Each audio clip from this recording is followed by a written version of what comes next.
sampaikan di dalam Al-Quran, setiap yang bernyawa, kullu nafsin dha'iqatul maut. Setiap yang bernyawa itu pasti akan mati.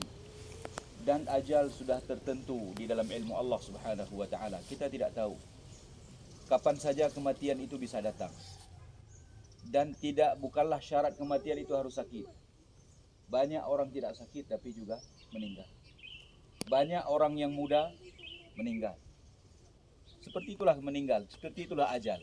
Kita tidak tahu kapan kita akan diambil oleh Allah Subhanahu wa taala. Ada orang yang sedang tertawa, ternyata setelahnya kematian. Sedang bergembira, setelahnya kematian. Tidak bisa kita lari darinya. Dan semua kita ingin menghindar dari mati. Allah menyebutkan dalam Al-Quran, waja'at sakratul mauti bil haqq, dzalika ma kunta minhu tahid. Dan datanglah sakratul maut dengan tiba-tiba, dengan sebenarnya. Itu yang kalian selalu menghindar darinya. Dzalika ma kunta minhu tahid. Itulah yang selalu kalian menghindar. Begitu sedikit sakit kita beli obat, kita ke dokter, ingin menyelamatkan diri agar tidak mati. Dan itu fitrah manusia. Namun dengan adanya kejadian kematian di hadapan mata kita, kita bisa mengerti ternyata tidak ada jalan untuk lari dari kematian. Tidak ada jalan. Makanya setiap kita harus mempersiapkan diri untuk ini. Setiap kita harus mempersiapkan diri untuk ini. Karena setelah kematian bukan sekedar kita ditimbun tanah. Bukan sekedar kita tidur di alam kubur. Tetapi ada pertanyaan. Ada soalan yang harus kita jawab. Dan jawaban itu sesuai dengan amalan, bukan sesuai dengan hafalan. Orang menghafal dan semua kita bisa jawab. Kalau ditanya hari ini man rabbuka, semua kita bisa menjawabnya. Madinuka, semua kita menjawabnya. Man nabiyuka, semua bisa jawab. Tapi ternyata di alam kubur bukan hafalan yang kita bawa, tapi amalan. Dan apa amalan yang harus kita persiapkan? Allah Subhanahu wa taala menyebutkan di dalam Al-Qur'an, "Wa tazawwadu fa inna khairaz zadit taqwa." Allah mengatakan, mengingatkan kita semua, persiapkanlah bekal. Wa tazawwadu, persiapkanlah bekal. Sesungguhnya sebaik-baik bekal itu adalah takwa. Bertakwa kepada Allah Subhanahu wa taala. Inilah bekal terbaik yang harus selalu kita persiapkan. Apa itu takwa? Secara singkat para ulama menyebutkan melaksanakan perintah Allah, meninggalkan larangannya. Itulah takwa. Sangat mudah kalau kita ingin mempersiapkan diri dengan itu. Sangat mudah bertakwa. Ada perintah Allah, laksanakan. Ada larangan Allah, tinggalkan. Kita orang yang bertakwa. Dan kalau kita bertemu Allah di atas keadaan kita yang seperti ini, maka kita telah mempersiapkan diri. Dan dengannya kita insya Allah akan mendapatkan rahmat Allah Subhanahu wa ta'ala dan juga anugerah yang terbaik setelah kita meninggal. Kalau itu persiapan yang kita bawa, maka Allah Subhanahu wa ta'ala akan menyeru, afrishu lahu minal jannah. Bukalah tikar tempat tidur untuknya dari syurga. Waftahu lahu baban minal jannah.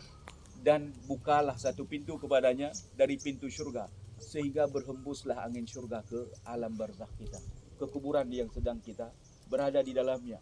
Lalu saat itu Nabi SAW mengatakan, orang itu akan memiliki harapan dan doa kepada Allah Subhanahu wa ta'ala. Apa doanya? Rabbi aqimis sa'ah. Ya Allah, segerakan kiamat. Ya Allah, segerakan kiamat. Kenapa? Karena dia sudah melihat tempat duduknya di dalam syurga. Dan dia sudah merasakan bagaimana hembusan nikmat syurga. Dia belum masuk, tapi dia sudah tahu. Maka saat itu dia akan berdoa kepada Allah Subhanahu wa ta'ala, Rabbi aqimis sa'ah. Wahai Tuhanku, segerakan kiamat. Sebaliknya, kalau kita meninggal tidak ada persiapan apapun, maka akan dibentangkan kepada kita tempat tidur dari neraka. Dan dibukakan kepada kita satu pintu dari pintu neraka, sehingga berhembuslah angin neraka. Dan saat itu orang yang mengalami hal yang demikian, wal'iyadu billah, kita berlindung kepada Allah dan juga kita memohon semoga saudara kita yang meninggal hari ini adalah orang yang dibentangkan kepadanya tempat tidurnya dari surga Allah Subhanahu wa taala dan dibukakan pintu surga kepadanya. Tapi kalau orang yang ternyata hembusan neraka yang datang, saat itu dia berdoa, Rabbi la tuqimis sa'ah. Wahai Tuhanku, jangan sekali-kali kiamat. Kenapa? Ngeri sekali apa yang dia sedang saksikan dan apa yang sedang dia rasakan. Seperti itulah setelah kematian. Maka semua kita yang berhadir hari ini, maka jadikanlah ini sebagai pelajaran berharga kepada kita.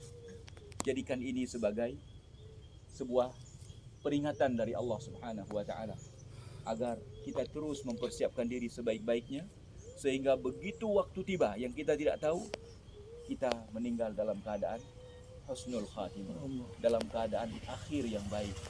Dan mudah-mudahan saudara kita ini, teman kita ini, atau orang tua kita ini adalah orang yang Allah ambil dalam keadaan dia menutup umurnya di dalam kebaikan.